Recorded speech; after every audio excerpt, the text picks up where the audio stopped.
and Darryl Strawberry, who joins us now on the Shell Pennzoil Performance Line. Darryl, Mike and Mike here. How you doing this morning?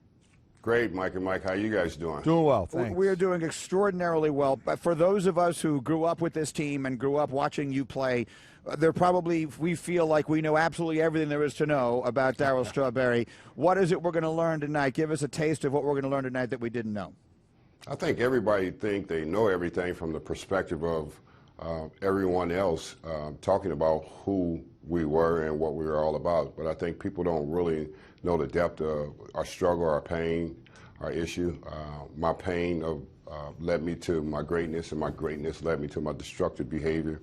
You know, my dad was a raging alcoholic, and he beat me and said I'd never amount to nothing. And then I become this great baseball player and put on a uniform. I was just a baseball player.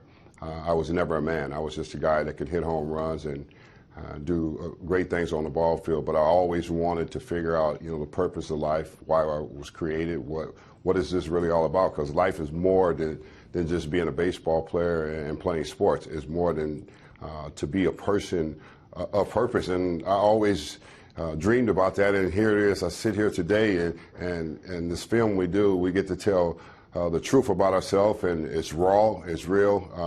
You probably share some tears, you know, behind the fact of the struggle me and Doc Gooden had as human beings, and to be able to overcome to make a difference in others' lives today. You know, that's my primary purpose. You know, my faith, my wife, my kids are the most important thing, and my ministry and my treatment centers, and it's about helping others. And people will get to see the struggle, but they also get to see the fact of a man who has come back and redeemed himself to help other people. So let's look at a then and now. What was the relationship with you and Doc then, and where is that now?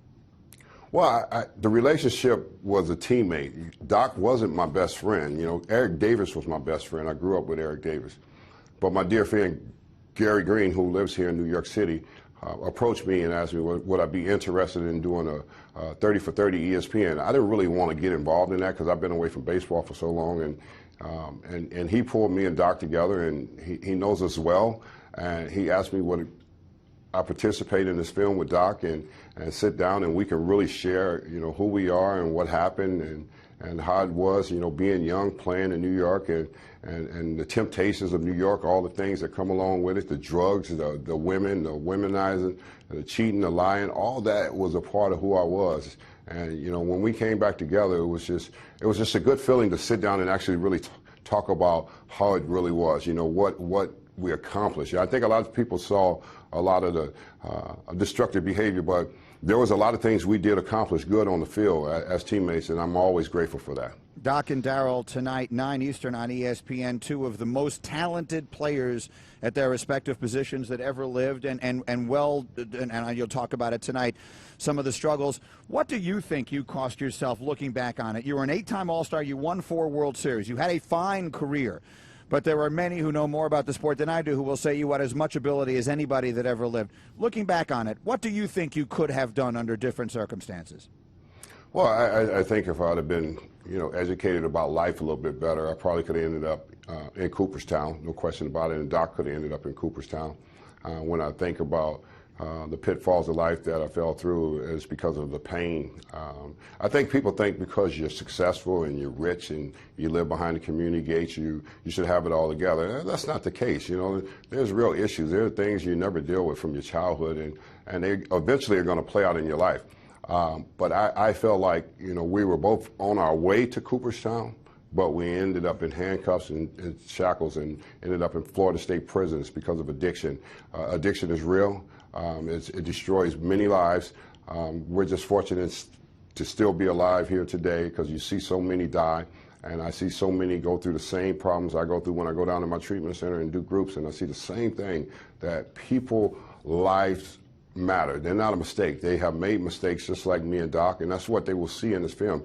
You can make mistakes, but you can also pick yourself up, you can revive yourself, and you can become a person to make a difference in someone else's life, because this life is really not all about us. I think a lot of times we sit here and we think it's about us and our careers and everything and what we accomplish. That means nothing if I'm not doing anything to help someone else. You know, a lot of people looking at the situation can say, "Oh, these guys look like they have issues in their lives," but they always say the recovery doesn't start until you realize that you have the issue. For you, when was that? When was that moment for you that you said, "Okay, I'm going down the wrong path and I need to change"?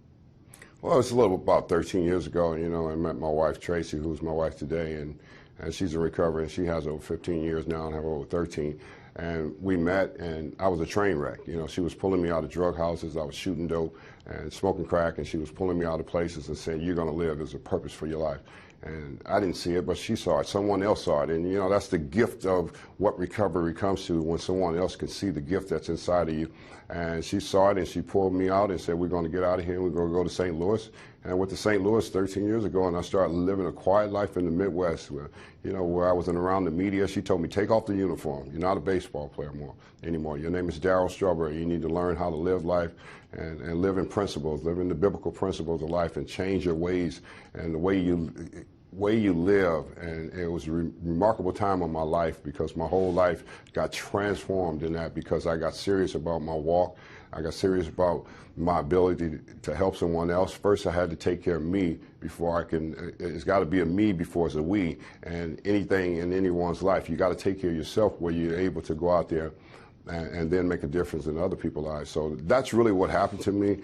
And I'm just so joyful, that I made the right move. I made the right decision when I walked away from everything and went to St. Louis and started my life over again. Darryl, as far as saying making a difference in other people's lives, as an athlete, especially as a great player, a lot of things come easy to you. You have access to a lot of things, and as you are fully aware, it can go down the wrong path. What do you say to young athletes today who can be in that situation where all of a sudden everything is in front of them about how they should go about making those decisions in life? Well, I think they need to hear from people that has some serious advice, that's been there and understand that life, understand the pressures, understand the temptations, because they're real. If you don't take care of yourself, someone else will take care of you. And that's the trouble out there that most young athletes get into, like myself and Doc Gooden. We played in New York, and the temptations of life. No one ever told us no. It was always yes, you can do what you want to do. And when you hear someone telling you yes, that's trouble. You need to run. You need people to tell you no. You need someone that can give you some real advice about this life and how it really is and how it really plays out if you don't make the right decisions. I remember encouraging Derek Jeter when he was a young player, and I said, don't make some of the mistakes I made playing in New York. Take care of yourself. Be around the right people. You're going to be a great player. I look back and see some of the younger guys that I tried to refer to about, my challenges and my struggles. I wish I would have made the right decisions, the right choices with people. And sometimes, young players don't make the right choices, and they need to make the right choices when they put in the spotlight like that. Because your talent is your talent, but that doesn't define who you are just because of your talent. You have to become a man. I think a lot of us don't. We stay in that place where we're a boy and we end up with fools and we follow fools. A fool will follow a fool right into the ditch.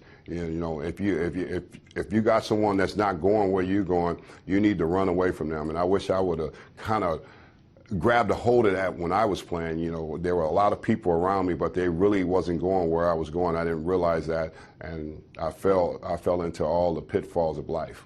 Really looking forward to it tonight. The 30 for 30, Doc and Darryl on ESPN 9 Eastern this evening. Thank you, Darryl Strawberry. We'll see you tonight.